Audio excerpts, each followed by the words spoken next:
Welcome to coding OTT chapter 16 है ये CSS3 language का। अभी आप रेस्पॉन्सिव सीख रहे हो मुझसे। आपने शुरू में ही जाना था कि रेस्पॉन्सिव सबसे इम्पॉर्टेंट कॉन्सेप्ट होता है वेब डिज़ाइन का, क्योंकि विदाउट रेस्पॉन्सिव आप मोबाइल पे ऑपरेट नहीं कर सकते हो किसी वेबसाइट को, वो अच्छा ही नहीं दिखेगा। तो अभी रेस्पॉन्सिव को सिखाने के लिए मैं वेबसाइट के अंदर से छोटे छोटे पार्ट्स को डिज़ाइन करके आपको दिखाता जा रहा हूँ। जैसे पिछले वीडियो में मैंने एक नैव बार डिज़ाइन किया आपके सामने और उसके नीचे कई सारा फ़ोटोज़ था, फिर उसको मैंने रेस्पॉन्सिव करके आपको बताया। आज इस वीडियो में भी हम एक वेबसाइट के ही छोटे से पार्ट को डिज़ाइन करेंगे। पहले डेस्कटॉप के लिए डिज़ाइन करेंगे, फिर फ़ोन और टैबलेट के लिए उसे रेस्पॉन्सिव करेंगे। सीखने का ये तरीका होता है रेस्पॉन्सिव। पहले हम छोटे छोटे पार्ट्स को डिज़ाइन करते हैं, फिर जब हम ट्रेंड हो जाते हैं तब एक प्रॉपर फुल वेबसाइट बनाते हैं बड़ा सा, और फिर उसको रेस्पॉन्सिव करके डिज़ाइन करना सीखते हैं। बहुत अच्छा एक्सपीरियंस गेन होगा आपको इस वीडियो में। और हाँ, कोडिंग से रिलेटेड चीज़ों को बार बार देखा जाता है, एक बार में वो चीज़ें आपको याद नहीं रहेंगी। अभी क्या होता होगा, अगर आप बिगनर हो तो आप आगे पढ़ते जाते होंगे, पीछे भूलते जाते होंगे। तो शुरुआती दौर में जब आप पढ़ाई शुरू करते हो कोडिंग का, तो 6 से 7 महीने तक आपको कोशिश करना चाहिए कि आपके वीक में कोई ऐसा टाइम हो या डे हो, जैसे कि संडे, उस दिन आप पीछे के पढ़े हुए चीज़ों को रिवाइज़ करते चलो। तो ये रेगुलर आपको रिवाइज़ करते रहना पड़ेगा, तभी जाकर आप वो चीज़ों को भूलोगे नहीं। ये सबके साथ प्रॉब्लम्स आती है, ये कॉमन प्रॉब्लम है, उसके लिए सोचना नहीं है। कोड लिखते लिखते सब कुछ आपको फ्यूचर में याद हो जाएगा, उसमें समय लगता है। चलिए कंप्यूटर स्क्रीन पे आप देखो कि आज कौन सा डिज़ाइन हमें बनाना है। वैसे वीडियो को शेयर कीजिएगा, लाइक कीजिएगा। अगर आप चैनल पर नए हो, सब्सक्राइब करके बेल आइकन को हिट कीजिए।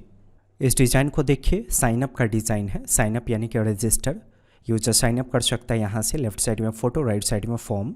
इसके रेस्पॉन्सिव देख लीजिए। पहले तो डेस्कटॉप के लिए हम ऐसा डिज़ाइन कर लेंगे, फिर इसके बाद रेस्पॉन्सिव पे काम करेंगे। तो जब आप टैबलेट पे जाओगे तो नोटिस कीजिए, फ़ोटो कुछ इस डिज़ाइन का दिखेगा, फॉर्म इसके ठीक नीचे दिखेगा।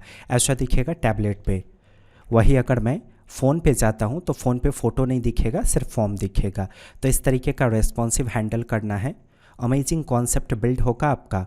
शुरू से देखते चाहिए सीक्वेंस ऑर्डर में, जैसे जैसे वीडियो मिलता जाता है ना रेस्पॉन्सिव का, वैसे वैसे पढ़ते चाहिए। रेस्पॉन्सिव बहुत इंपॉर्टेंट कॉन्सेप्ट है वेब डिज़ाइन का।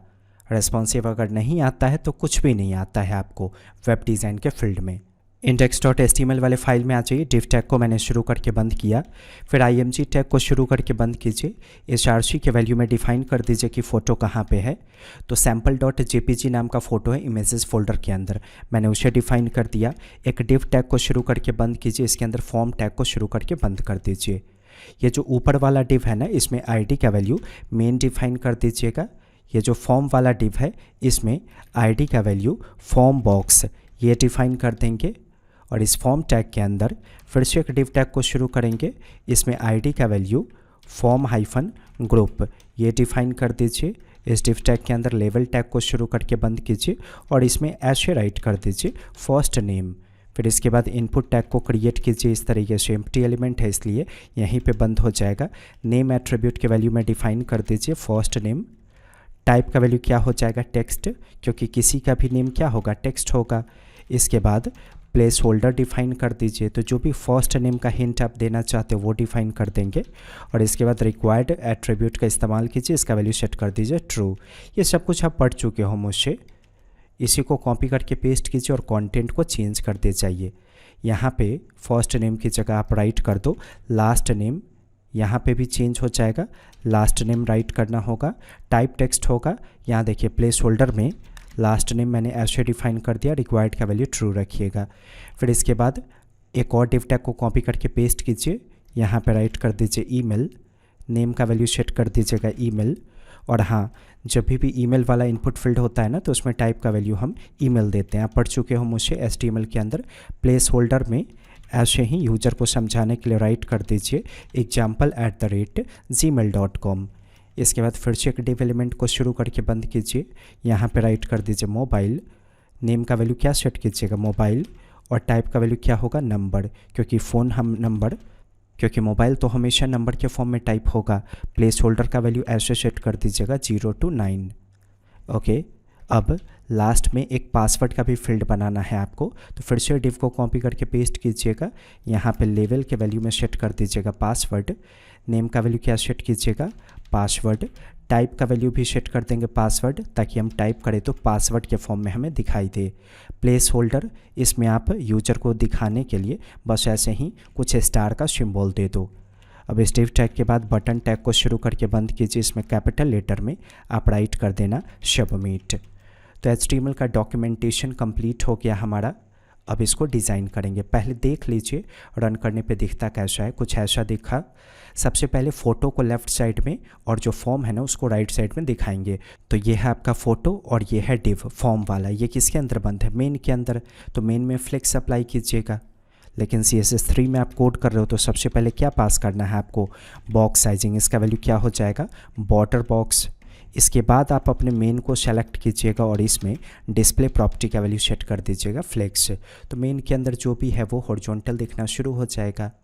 देखिए हॉरिजॉन्टल हो गया है, लेकिन फ़ोटो का विड्थ बड़ा है, इसीलिए इस तरीके का दिखा। तो फ़ोटो का विड्थ थोड़ा सा कंट्रोल कीजिए। तो मैं एक काम करता हूँ, फ़ोटो में कुछ ID का वैल्यू सेट कर देता हूँ पहले। डायरेक्ट IMG से सेलेक्ट नहीं कीजिएगा, हो सकता है आपके पेज में आगे चल के और भी फ़ोटोज इस्तेमाल हो। तो मैंने यहाँ पे सैम्पल सेट कर दिया ID का वैल्यू HTML वाले पेज के अंदर। अब इसी सैम्पल की सहायता से सेलेक्ट कर लीजिए फ़ोटो को, विड्थ का वैल्यू सेट कर दीजिएगा 50% और हाइट का वैल्यू आप सेट कर दो 100 VH। 100 VH का मतलब हो गया जितना स्क्रीन का हाइट है ना उतना हाइट इसका सेट हो जाएगा। सेव करके रन कीजिए, आ गया। लेकिन देखिए हाइट 100 VH देने से फ़ोटो आपको स्ट्रेच्ड दिखाई दिया, या तो खींचा हुआ दिखेगा नहीं तो सिकुड़ा हुआ दिखेगा। तो मैं चाहता हूं कि फ़ोटो का हाइट अपने आप अरेंज हो जाए, मतलब इस तरीके से खींचा हुआ या बीच में फ्लेक्स्ड ना दिखे, आपको अच्छी तरह से अरेंज हो जाए इसका हाइट। तो हाइट देने के बावजूद भी अगर सही से अरेंज नहीं हो रहा है ना, तो उसको अच्छी तरह से फिट करने के लिए ऑब्जेक्ट फिट प्रॉपर्टी का इस्तेमाल कीजिएगा। इसका वैल्यू सेट कर दीजिएगा कवर। अभी मैं रिलोड करने वाला हूँ, पहले इस पर ध्यान दीजिए। देखिएगा मैं रिलोड करूँगा तो फ़ोटो का क्वालिटी चेंज हो जाएगा, ये देखिए, ठीक है। अब साइड में स्पेस है ना, तो बॉडी में पैडिंग मार्जिन होता है, उसको हटाइए। तो मेन के पहले बॉडी टैग को सेलेक्ट कर लीजिएगा इस तरीके से। पैडिंग प्रॉपर्टी का वैल्यू सेट कर दीजिए 0 और मार्जिन प्रॉपर्टी का वैल्यू सेट कर दीजिए 0। तो ऐसा करने से जो फ़ोटो वगैरह है वो कम्प्लीटली इससे फिक्स्ड हो जाएगा। तो इसका डिज़ाइन ख़त्म। अब इस पर काम करेंगे। एक टेक्स्ट छूट गया है यहाँ पे आपका। तो ये जो डिव टैग है ना, इसके अंदर फॉर्म के ठीक पहले H1 का इस्तेमाल कीजिए और इसमें राइट कर दीजिएगा रजिस्टर्ड नाउ। सेव करके रन कीजिए, ऐसा दिखा। कुछ ID का वैल्यू सेट कर दीजिए, जैसे मैंने ID का वैल्यू ऐसे सेट कर दिया टाइटल, ठीक है। अब आ जाइए index.css में। सबसे पहले फ्लेक्स के अकॉर्डिंग सबको सेंटर में रखेंगे। जैसे देखिए ये जो H1 है और ये फॉर्म किस में बंद है? फॉर्म बॉक्स में बंद है, तो इसमें आप फ्लेक्स को पास करो सबसे पहले। तो मैंने फॉर्म बॉक्स को सेलेक्ट कर लिया। डिस्प्ले का वैल्यू अगर आप फ्लेक्स दोगे तो हॉरिजॉन्टल दिखना शुरू हो जाएगा। ये देखिए लेफ्ट में ये दिखा, राइट में ये दिखा, लेकिन ये वर्टिकल दिखना चाहिए। तो वर्टिकल दिखाने के लिए फ्लेक्स डायरेक्शन प्रॉपर्टी का इस्तेमाल कीजिए। इसका वैल्यू क्या कीजिएगा? कॉल्यूम। तो अपने आप वर्टिकल दिखना शुरू हो जाएगा। आ गया। अब मुझे इसको वर्टिकली सेंटर में चाहिए, मुझे मतलब कि लंबाई में सेंटर में मुझे इसे फिट करना है। तो जनरली जस्टिफाई कंटेंट हॉरिजॉन्टल के लिए है, लेकिन यहाँ पे ये वर्टिकल के लिए काम करेगा क्योंकि आपने फ्लेक्स का डायरेक्शन चेंज कर दिया। तो इसका वैल्यू सेंटर दीजिएगा तो अपने आप ये वर्टिकल सेंटर में आएगा। समझ गए? अब पैडिंग पास करना है आपको लेफ़्ट राइट से इसी में। तो पैडिंग का इस्तेमाल कीजिए।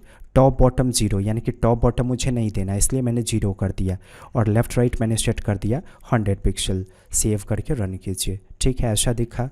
अब इसको थोड़ा सा डिज़ाइन कीजिए रजिस्टर्ड नाउ को। तो ऐसा करते हैं, उसमें टाइटल तो ID वैल्यू सेट है ही। फॉन्ट हाइफन फैमिली का इस्तेमाल कीजिएगा, इसका वैल्यू सेट कर दीजिए, यानी कि फॉन्ट फैमिली का वैल्यू सेट कर दीजिएगा वरदाना। सेव करके रन कीजिए। हो गया ये डिज़ाइन। अब फर्स्ट नेम के नीचे इनपुट दिखना चाहिए, लास्ट नेम के नीचे ये इनपुट दिखना चाहिए।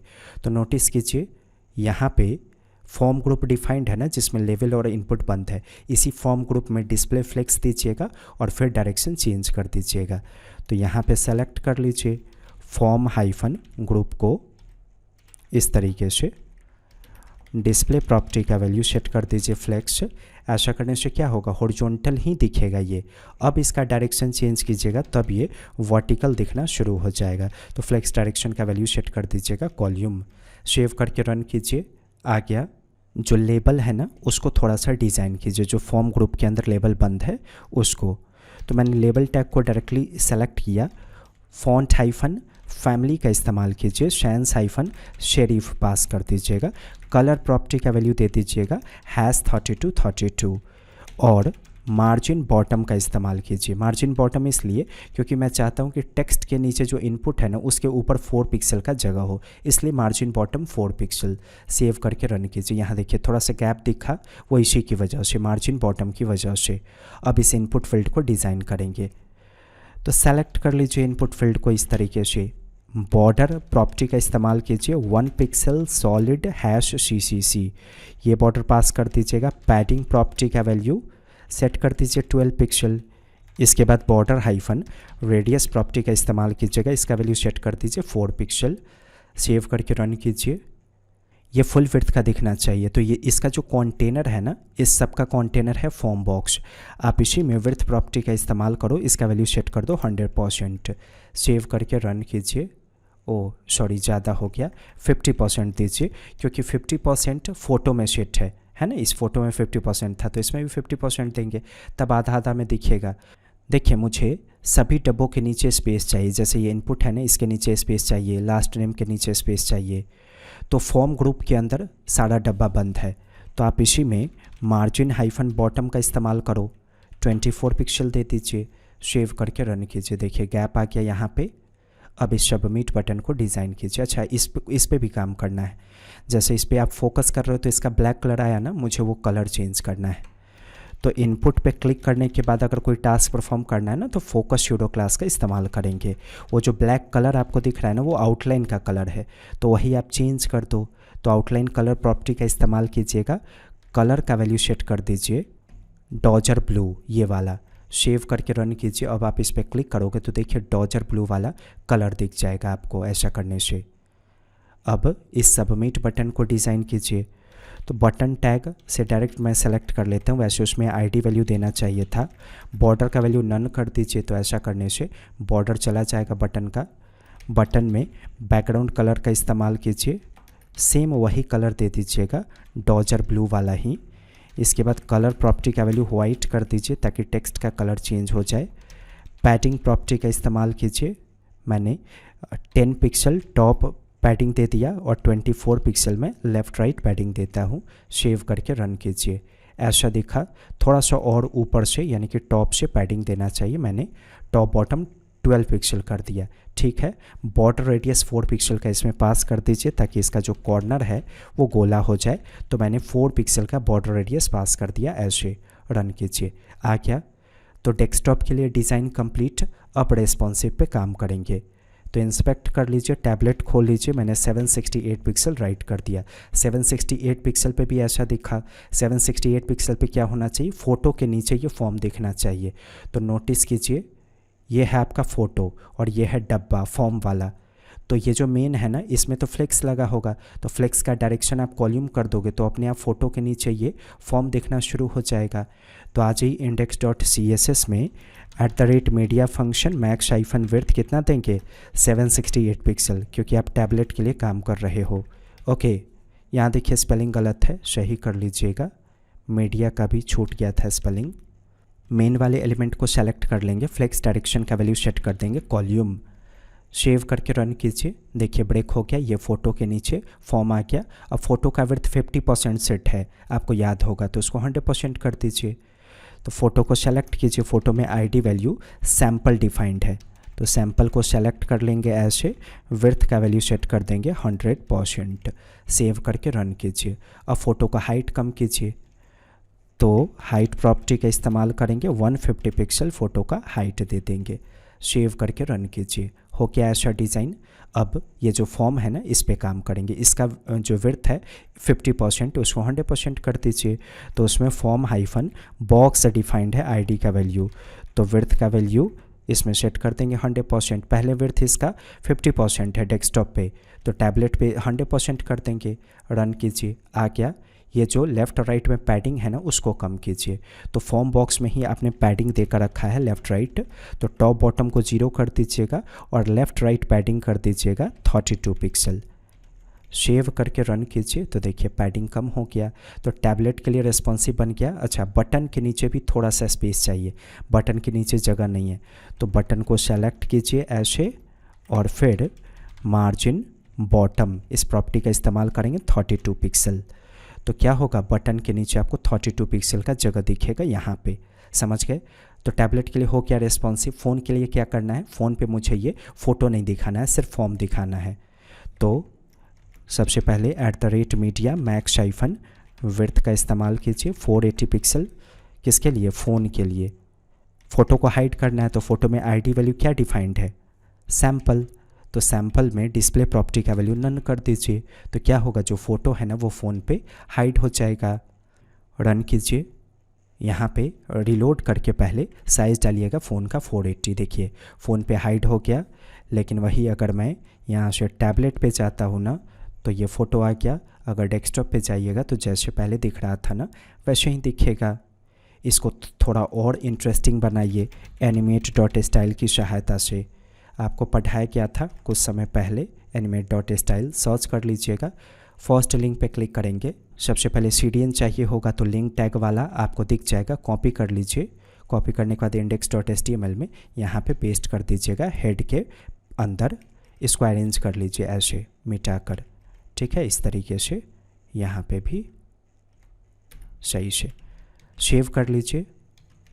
अब इसके बाद एनिमेशन किस में अप्लाई करना है, मैं चाहता हूँ कि ये जो फॉर्म है ना इसमें फेड इफेक्ट आए, तो फेड के लिए राइट करना पड़ता है हमें फेड इन। फाइंड कर लीजिए क्या राइट करना होगा, ये है ना, ये देखिए ऐसा इफेक्ट चाहिए तो ये राइट करेंगे।